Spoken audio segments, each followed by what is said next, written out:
जन्मेजय जी सर्प नष्ट करने का यज्ञ करवाते हैं।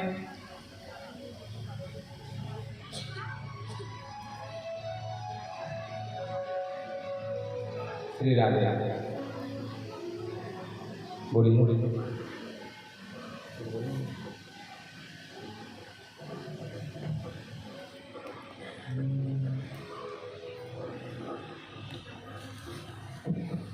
जन्मेजय जी जब देखे कि हमारे पिता को तक्षक दंश लिया हो तो मोक्ष की प्राप्ति हो गई तो सर्प नष्ट करने का यज्ञ करवाते हैं। नास्तिक मुनि उनको रोकते हैं कि ये सब कर्म मत करो। तब से अगर घर के सामने नास्तिक ऐसा करके लिखा जाता है तो उस घर में सर्प नहीं जाते हैं। जन्मेजय अपना इरादा बदल देते हैं, यज्ञ को रोक देते हैं। श्रीमद् भागवत कथा में 10 लक्षण पाए गए हैं। सर्ग, विसर्ग, स्थान, पोषण, उते, मनवंतर, ईश्वर कथा, निरोध, मुक्ति और आश्रय। प्रथम स्कंध में सबसे पहले सुखदेव जी परीक्षित के जन्म का प्रसंग सुनाया है।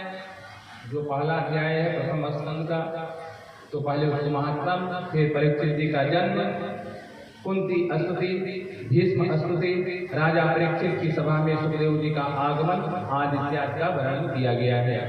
द्वितीय स्कंध में सद्यो मुक्ति, क्रम मुक्ति का वर्णन है।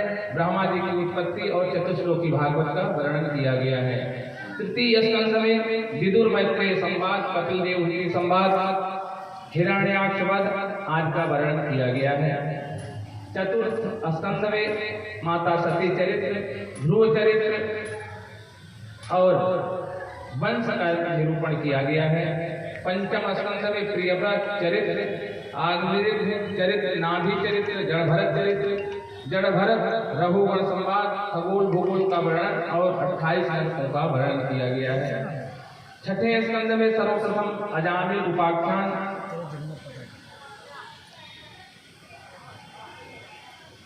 आठवें स्कंध में गजेंद्र उपाख्यान, समुद्र मंथन, वामन चरित्र और मत्स्यावतार का वर्णन किया गया है। नवें स्कंध में सूर्यवंश और श्री राम कथा, चंद्रवंश और संक्षिप्त कृष्ण की कथा कही गई है।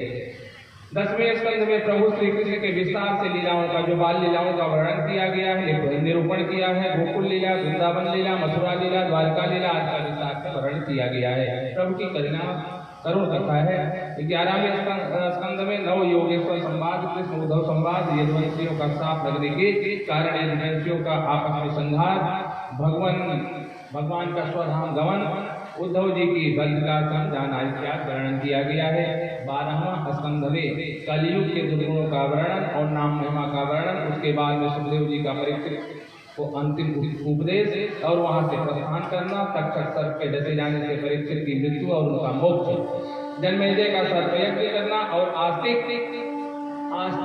मुनि का उनको समझाना, मार्कंडेय जो है इत्यादि सबका वर्णन 12वें स्कंध में किया गया है। अंत में सूत जी महाराज जी शौनकादिक ऋषियों से कहते हैं कि निम्न गानाम यथा गंगा, देवानाम चितो यथा, वैष्णवानाम यथा शंभु, पुराणाम मिदम तथा। बहने वाली गंगा के जैसे नदियों में गंगा सबसे श्रेष्ठ है, देवताओं में अच्युत भगवान कृष्ण श्रेष्ठ है, वैष्णवों में शंकर जी श्रेष्ठ है, वैसे ही पुराणों में श्रीमद् भागवत महापुराण श्रेष्ठ है। क्षेत्राणाम देव सर्वेशाम यथा काशी हान उत्तमा तथा पुराणाम व्रतानाम श्रीमद् भागवताम द्विजा।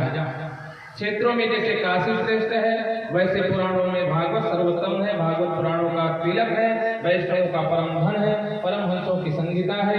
भक्ति, ज्ञान, वैराग्य की इसमें त्रिवेणी बहती है।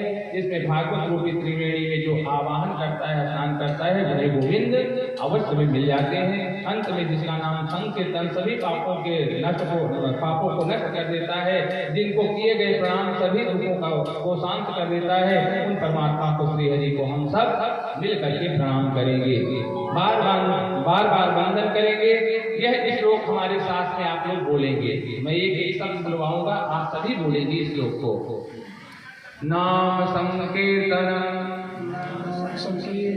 अस्य सर्व पाप प्रणाशनम प्रणामो दुख समनस्तम नमामि हरिं परम नाम संकीर्तनम अस्य सर्व पाप प्रणाशनम प्रणामो दुख मनस्तम नमामि हरिं परम नाम संकीर्तनम अस्य सर्व पाप प्रणाशनम प्रणामो दुख मनस्तम नमामि हरिं परम।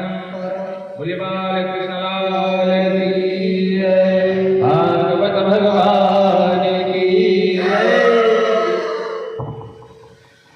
यह नाम जो है सभी पापों को नष्ट करने वाला, सभी दुखों को दूर करने वाला है। आइए हम लोग सुखदेव जी की विदाई कर देते हैं, उसके बाद फिर आरती करेंगे। आज